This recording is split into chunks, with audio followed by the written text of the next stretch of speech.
ত্রয়োদশ জাতীয় সংসদ নির্বাচন সামনে রেখে ইসলামী দলগুলোকে এক ছাতার নিচে আনার চেষ্টা করছে জামায়াতে ইসলামী।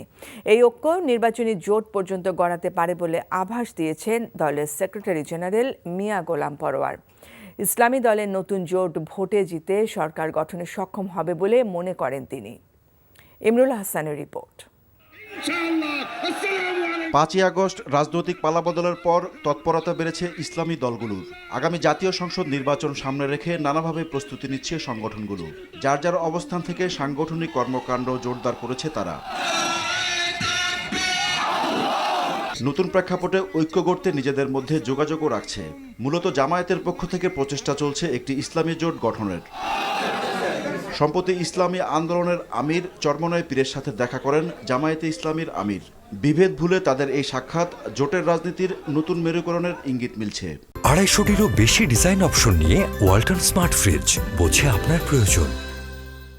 শুধু আমার পক্ষ থেকে বা আমাদের পক্ষ থেকে নয়, সকল ইসলামী দলই কিন্তু এ ব্যাপারে আন্তরিকভাবে তারা নিজ নিজ অবস্থান থেকে প্রচেষ্টা চালিয়ে যাচ্ছেন এবং দূরত্ব কমে আসছে।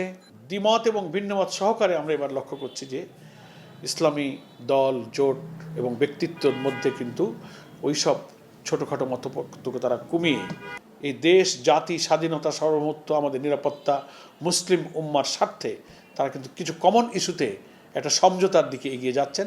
এ ব্যাপারে দলগুলো প্রয়োজনে নিজেদের স্বার্থ ত্যাগ করে যে না আমিই ডমিনেট করব, আমি নেতা হব, আমি বড় হব, আমি সামনে যাব, আমার প্রাধান্য থাকবে, এই সংকীর্ণতা অথবা এই বাড়াবাড়ি দুটেই ত্যাগ করে সকলে উদার হচ্ছেন। ইসলামী দলের ঐক্য নির্বাচনী সমঝোতা ও জোটের দিকে গড়াতে পারে বলে আভাস দেন জামায়াতের সেক্রেটারি জেনারেল। বলেন, নতুন জোট ভোটের মাঠে চ্যালেঞ্জ জানাতে প্রস্তুত। এটা ইসলামী দলগুলোর জন্য একটা বড় ধরনের আমি বলবো নতুন অভিযাত্রা। যদি মহান আল্লাহ তাআলা মেহেরবানি করেন ইসলামী দলগুলোর মধ্যে চিন্তার এই ঐক্য এবং কৌশলগত ঐক্য প্রতিষ্ঠিত হয়, নির্বাচনে একটা সমঝোতা হয়, তাহলে আগামী জাতীয় নির্বাচনকে সামনে রেখে এটা হবে একটা নতুন মেরুকরণ, একটা নিউ পোলারাইজেশন। তাতে নির্বাচনের গতিধারা কিন্তু ভিন্ন দিকে প্রবাহিত হতে পারে। জোট হচ্ছে, অ্যালায়েন্স হচ্ছে, 2 দল 5 দল 10 দল কার সাথে কি মিলছে, এই অনেক কিছু দেখার কিন্তু সামনে আছে। সেজন্য সবাই যার যার আদর্শের দাওয়াত দিয়ে যাচ্ছে। আমরা তো মনে করি যে জাতীয় ঐক্যবদ্ধ থাকলে জনগণ নিশ্চয়ই আমাদের পাশে এসে দাঁড়াবে। ইসলামী দলগুলোকে কাছে টানতে চাইছে বিএনপিও। চরমনাই পীরের সাথে জামায়াতের আমিরের সাক্ষাতের পরদিনই দলটি পুরনো জোটসঙ্গী খেলাফত মজলিসের সাথে বৈঠক করে।